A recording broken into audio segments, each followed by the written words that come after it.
काय होईल महापालिका निवडणुकांच्या बाबतीत? कार्यकर्ते फार अधीर झाले. मला काही फार अडचण वाटत नाही.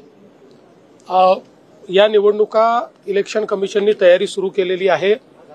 आम्ही वेळेत या निवडणुका घेण्याचा प्रयत्न करू. फारच जर मान्सून जास्त असेल तर ज्या भागात मान्सून जास्त आहे त्याच्याकरता इलेक्शन कमिशन आणि आम्ही जॉईंटली काही 15-20 दिवसाचं आवश्यकता पडली तर एक्सटेन्शन मागू.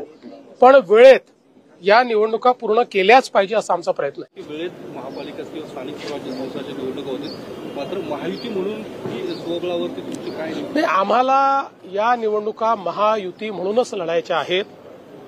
आम्ही 3 जण एकत्रित आहोत. आमची महायुती आहे. अपवादात्मक काही ठिकाणी, कारण शेवटी कार्यकर्त्याची निवडणूक आहे, त्यामुळे कार्यकर्त्याच्या निवडणुकीमध्ये जिथे खूप तुल्यबळ असतं तिथे खूप जागा सोडता येत नाही. दोन्ही पक्षांच्या अडचणी असतात. अपवादात्मक परिस्थितीत वेगळं लढावं लागलं तरी एकमेकावर टीका न करता पॉझिटिव्ह प्रचार आम्ही करू. पण शक्यतोवर जेवढ्या जास्तीत जास्त ठिकाणी महायुती करता येईल त्या ठिकाणी महायुतीच आम्ही करू. फार रिलक्टंट दिसतंय सर. संधी कमी कार्यकर्त्यांचं स्वाभाविक आहे, त्यांना त्यात दोष देता येत नाही.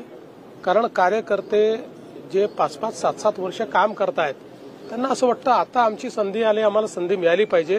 हेच अंडरस्टँडिंग आमच्या तिघांमध्ये आहे. म्हणून आम्ही ज्यावेळेस बसलो त्यावेळेस हे सांगितलं की स्वाभाविक युती जिथे होऊ शकते त्या ठिकाणी स्वाभाविक युती केली पाहिजे. जिथे कठीण आहे तिथे वेगळं लढल्यानंतर पोस्ट पोल आम्हाला एकत्रित येता येईल. पोस्ट पोल मात्र म्हणजे जिथे युती एखाद्या ठिकाणी अपवादात्मक झाली नाही तरी पोस्ट पोल आमचा अलायन्स असेलच.